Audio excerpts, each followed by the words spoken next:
the book that I've written that most tried to frame my concern with popular culture to a more general audience is the collection of essays, Outlaw Culture.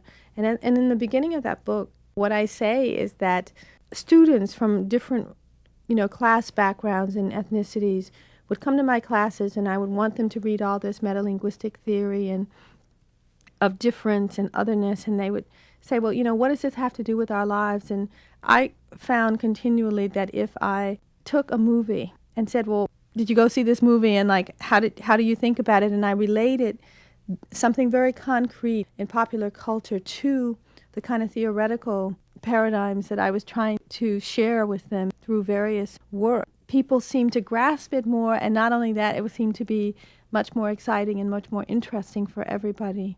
Because popular culture has that power in everyday life.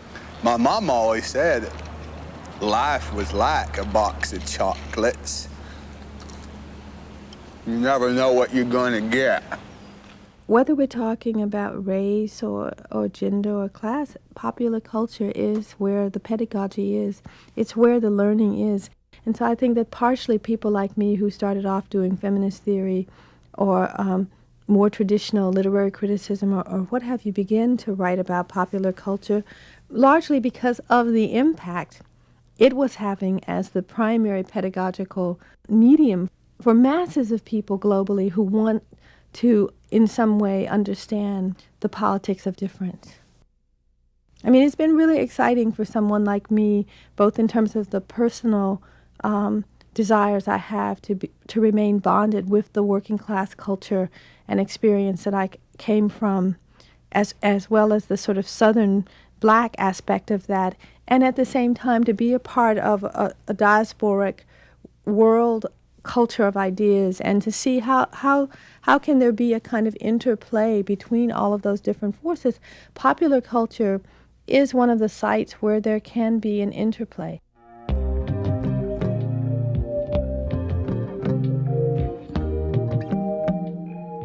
My own sense is that the most enabling resource that I can offer as a critic or an intellectual professor is the capacity to think critically about our lives.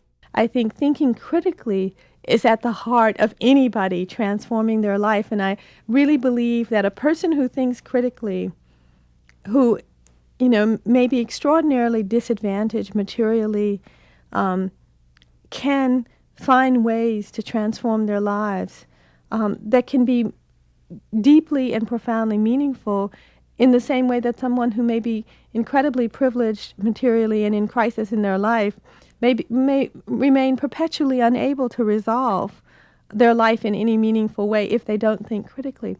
As someone who's moved from teaching at very fancy, private, predominantly white schools to teaching at an urban, predominantly non-white campus in Harlem, and the first thing I noticed was that my students were equally brilliant in the Harlem setting as they were when I taught at Yale or Oberlin, but their senses of what the meaning of that brilliance was and what they could do with it, their sense of agency was profoundly different.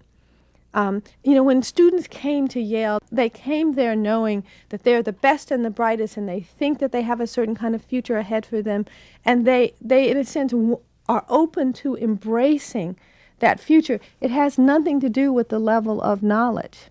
It has more to do with their sense of entitlement about having a future. And what I see among my really brilliant students up in Harlem, many of whom have very difficult lives, they work, they have children, is that they don't have that sense of entitlement. They don't have that imagination into a future of agency. And as such, I think many professors do not try to give them the gift of critical thinking in a certain kind of patronizing way. Education just says all these people need is tools for survival, basic survival tools like their degree so they can get a job, and not in fact that we enhance their lives in the same way we've enhanced our lives by engaging in a certain kind of critical process.